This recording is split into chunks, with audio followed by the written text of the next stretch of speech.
नमस्कार दोस्तों, जिस प्रकार से गुटखा महंगाई के चलते जो गुटखा खाने वाले लोग हैं उनकी जेबें ढीली हो रही हैं और अभी भी गुटखा महंगा ही मिल रहा है, सस्ता नहीं हुआ है। जिस प्रकार से काला बाजारी हो रही है गुटखे के नाम पर, गुटखा जिस प्रकार से जो एजेंसी पाए हैं उनके द्वारा यह महंगा दिया जा रहा है या दुकानदारों के द्वारा महंगा दिया जा रहा है, हम ये पूरी बात जानेंगे। क्या नाम है आपका? राहुल त्रिपाठी। कहाँ रहते हैं? ताड़ी गांव। तो क्या गुटखा महंगा मिल रहा है कि सस्ता हो गया?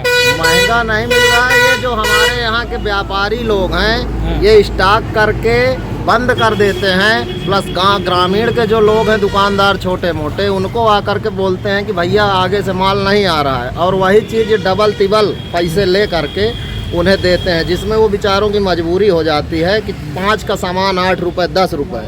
अब बताओ, जिसके लत लगी हुई है। कितने महीनों से इस प्रकार का खेल हो रहा है? आज ये 2 महीना हो गया। 2 महीनों से जी। तो क्या मानते हैं कितने का घोटाला होगा ये? कम से कम अब समझ लीजिए कि इसका तो अनुमान अपन नहीं लगा सकते हैं, क्योंकि गुटखा खाने वाले लोग अधिकतम हैं। बाकी मतलब हद से ज़्यादा काला बाजारी का काम इन्होंने किया है।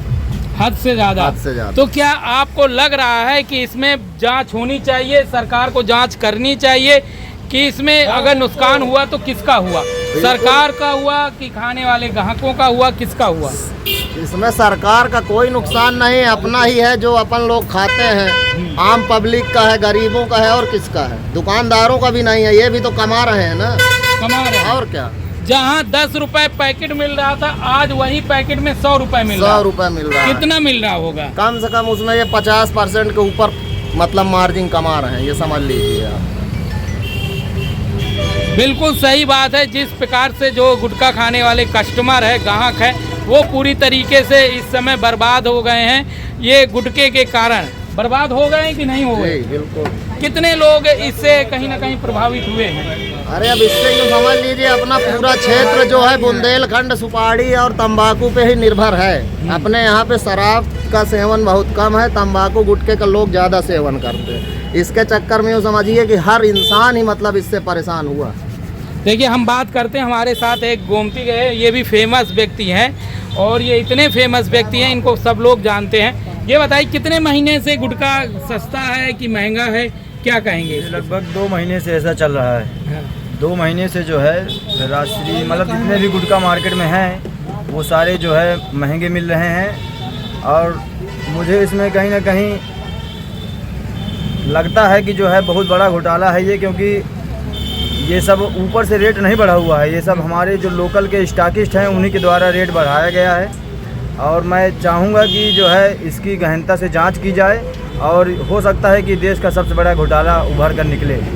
बिल्कुल सही बात इनके द्वारा कहा गया है। आज मैं मान गया हूँ, ये सच में एक नागरिक, सच्चे नागरिक हैं जो इनके द्वारा इतनी बड़ी बात कही गई है। और मैं बता दूं, जो कहीं ना कहीं गुटखे का काला बाजारी कर रहे हैं, गुटखे को कहीं ना कहीं रख कर स्टॉक करके उसको महंगा करके बेच रहे हैं, वो खुद नहीं बेचते हैं, उसमें भी लड़का लगाकर दुकान पर भेजकर वो रेट लेकर, और किस प्रकार से इतनी बड़ा ये काला बाजारी है कि कुछ कहेंगे। भाई, तुम भी गुटखा खाते हो कि नहीं? हाँ, तो क्या रेट मिल रहा है आपको गुटखा? 6 रुपये। देखिए, 6 रुपये। कोई ये इस प्रकार की बात नहीं, बगल में किराना स्टोर भी है। इनको जब महंगा मिलेगा और जब पान की गोमती में भी मिलेगा तो कहीं ना कहीं गुटखा महंगा बिकेगा। इसमें आप लोगों की क्या राय है? क्या ये खबर सही है कि गलत है? और ज़्यादा से ज़्यादा शेयर करें, जिससे सरकार तक ये बात पहुँचे कि कहीं ना कहीं ये गुटखा व्यापारी जो इस प्रकार से काला बाजारी करके देश के जो गुटखा खाने वाले लोग हैं उनके जेब को ढीला किया गया है। और मैं मानता हूं गुटखा खाने वाले बहुत है। इस खबर को अगर बहुत तेज़ी से शेयर किया जाएगा तो सरकार तक बात पहुंचेगी, इसमें जांच होगी, और जो दोषी हैं जो इस प्रकार के काला बाजारी कर रहे हैं उनको कड़ी से कड़ी सज़ा मिलेगी, तो दोबारा इस प्रकार के घटनाएँ नहीं होंगी। मगर अगर इस प्रकार से घटनाएँ और चीज़ों में अगर बढ़ी गुटखा का रेट, तो लोग कहाँ जाएंगे? क्या गुटखा का रेट सही महंगा है कि सस्ता है, क्या कहेंगे इस विषय में? हम गुटखा के लिए तो सरकार से यही कहेंगे, सरकार है बैन लगा चुकी है, और सरकार जो है जितना पैसा दुकानदारों से लूट रही है ये सरकार के ऊपर सब दोष है। अगर यहाँ दुकानदार जो निर्देश पाएंगे वही ना बेचेंगे।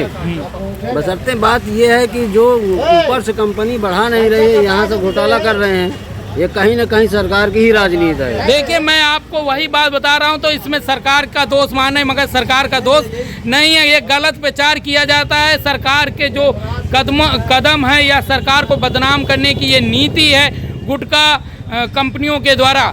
सरकार अगर अभी नहीं समझी तो आने वाले 2027 में यही गुटखा खाने वाले लोग इस प्रकार की जब बातें निकल के आएंगी तो कहीं ना कहीं सरकार को बहुत बड़ी हानि होगी। सरकार को इसमें बड़ा कदम उठाना चाहिए और मीडिया में आकर इस चीज़ का बयान देना चाहिए कि गुटखा का रेट क्यों बढ़ा और क्या वजह थी जिसके। हाँ, सोना चांदी तो 2 महीने 4 महीने 6 महीने में बढ़ता है और गुटखा आज 50 रुपए का मिल रहा है, कल 60 रुपए का मिलने लगता है। अभी ये 150 का था, अब 155 का हो गया। मैं किराने की दुकान पे ही खड़ा हूँ, अभी मुझे 120 का डॉलर मिलता था, अब वो गुटखा जाके आज 155 रुपए का दिया गया यहाँ। तो जो इनको मिला है वही ना बेचेंगे। बिल्कुल बिल्कुल सही बात है। और आप लोगों की क्या राय है जो ये खबर देख रहे हैं, वो ज़्यादा से ज़्यादा शेयर करें जिससे लोगों को पता चले और कहीं ना कहीं सरकार तक ये बात पहुँचे। मैं रविशंकर गुप्ता, जिला चित्रकूट से।